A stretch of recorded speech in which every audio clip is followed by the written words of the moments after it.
Depuis son entrée en fonction en janvier dernier, le président de l'extrême droite brésilienne, Jair Bolsonaro, un admirateur avoué de Donald Trump, a adouci ses critiques envers la Chine, son principal partenaire commercial.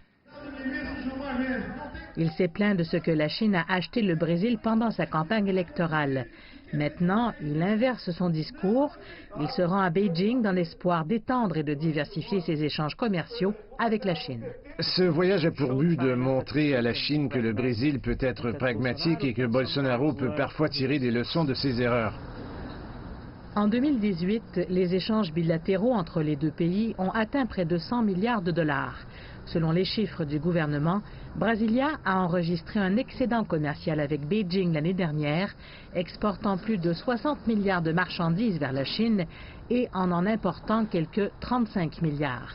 Le consul général de Chine à Rio de Janeiro, Li Yang, a déclaré que la visite de Jair Bolsonaro en Chine avait lieu à un moment critique, ce qui pourrait rapprocher les deux pays.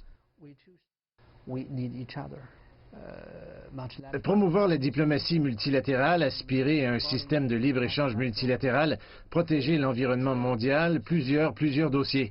Nous avons besoin les uns des autres. Lors de sa tournée en Asie et au Moyen-Orient, Jair Bolsonaro visitera le Japon et 3 pays du Golfe, les Émirats arabes unis, le Qatar et l'Arabie saoudite. Les objectifs seront les mêmes, attirer des investissements. Mais c'est la Chine qui compte plus de 150 projets d'investissement au Brésil qui peut soutenir l'économie morose du pays, dont la croissance devrait être inférieure à 1% cette année.